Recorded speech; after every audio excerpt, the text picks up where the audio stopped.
Dr. Sella here, and I had somebody ask yesterday when to run midline triple, and it comes back to the basic play calling of the offense based on the science of what Army, Navy, Air Force is currently doing here in 2021.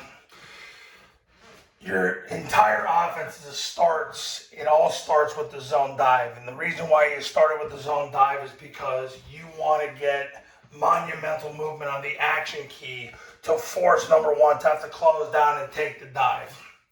So whether the coaches make him do it or the player does it himself without the coach's approval, that's what you're trying to do. So you're trying to get a triple team on the defensive tackle. If it's a zero technique, the tackle would veer inside. The A-back stays on the tackle's hip and clears the levels and blocks first level, the second level, the third level. The third guy on the surface has the nearest inside backer. And what happens is the backside tackle scoops, backside receiver cuts off, quarterback gives the ball to the B-back who sprints through the ball, sprints through the play side hip of the tackle, sprints through the end zone. Quarterback then carries out the fake, and then the backside A-back runs the pitch. That's how you establish your offense. And the whole goal is if you keep getting 4+ on that concept, you keep running that concept over and over and over and over and over and over and over.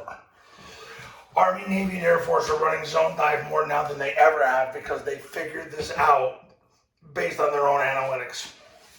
Now, midline triple, when would you run it? You would run it on zone dive when number one takes the B-back.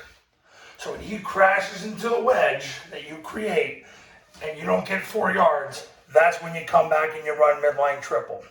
Because, and I want you to keep this in mind, because years ago, it was the opposite thought process.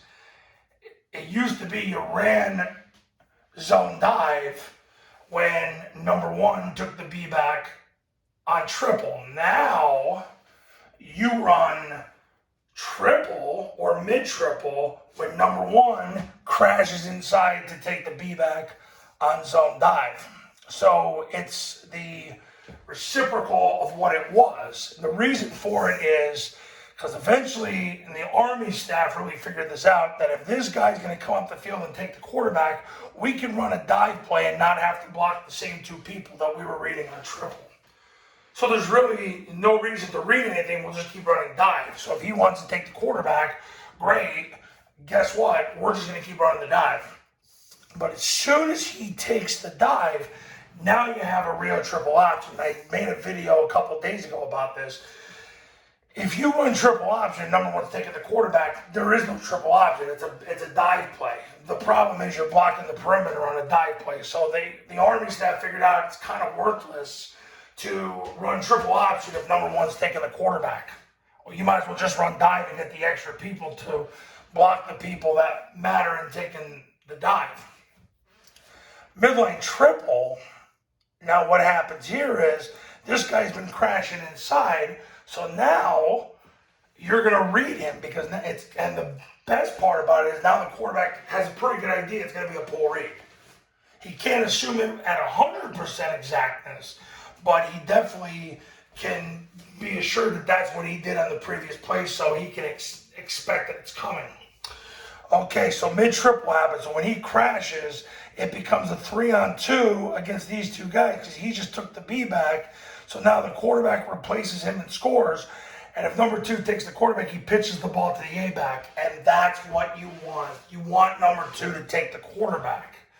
So the power of running the dive is that you're going to force this guy to take the dive, but it also forces this guy to kind of lose positional leverage because, and I've had a lot of my clients tell me this too in 2021, that this guy a lot of times tries to come down and take the dive.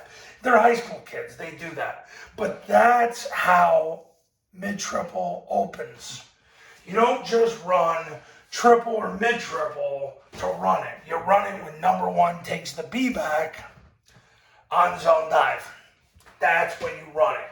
So when they literally come down to take the B-back, that's when you run it. It makes it easier on your quarterback, and now you have a legit chance to run a triple option.